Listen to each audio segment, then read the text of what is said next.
Bienvenue dans ma Bible et moi, votre programme de lecture et méditation de la Bible. 3 conseils pratiques pendant votre lecture et méditation. 1.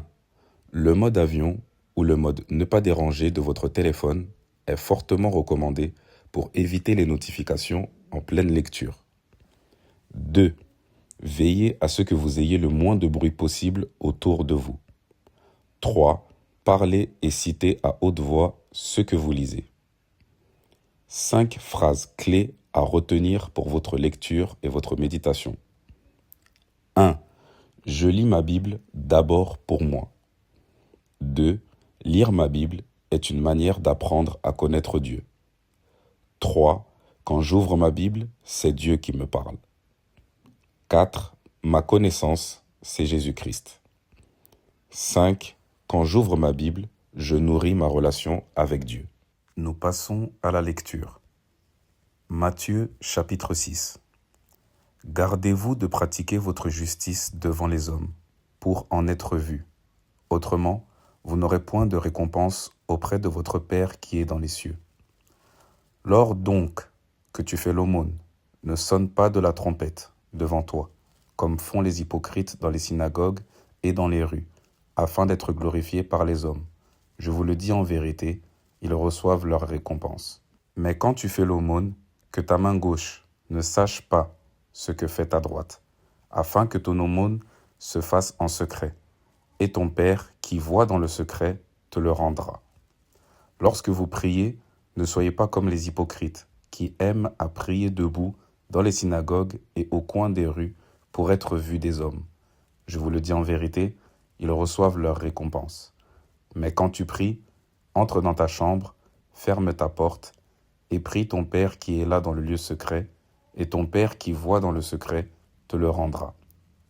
En priant, ne multipliez pas de vaines paroles comme les païens qui s'imaginent qu'à force de paroles, ils seront exaucés.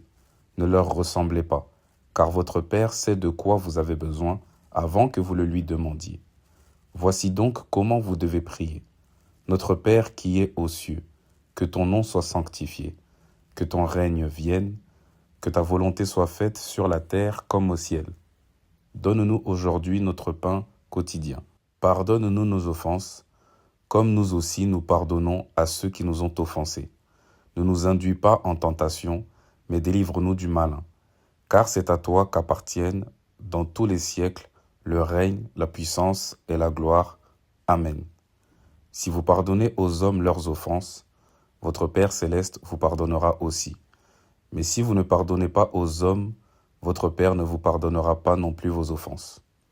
Lorsque vous jeûnez, ne prenez pas un air triste comme les hypocrites qui se rendent le visage tout défait pour montrer aux hommes qu'ils jeûnent.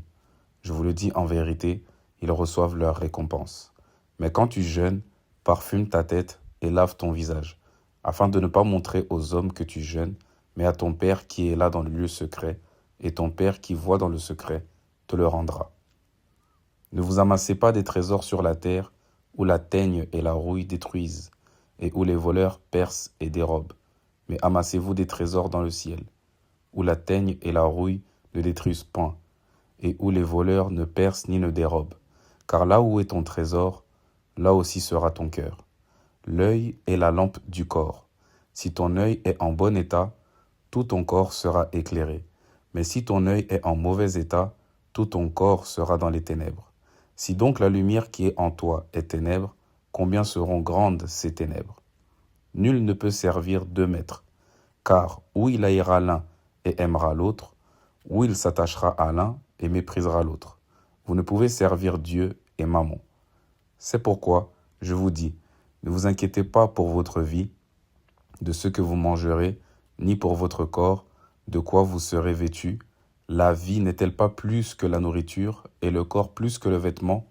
Regardez les oiseaux du ciel, ils ne sèment ni ne moissonnent, et ils n'amassent rien dans des greniers, et votre Père céleste les nourrit.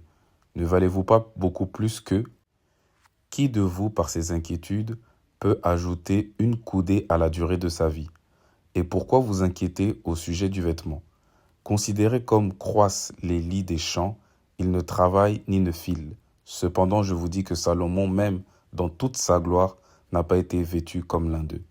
Si Dieu revêt ainsi l'herbe des champs, qui existe aujourd'hui et qui demain sera jetée au four, ne vous vêtira-t-il pas à plus forte raison, gens de peu de foi?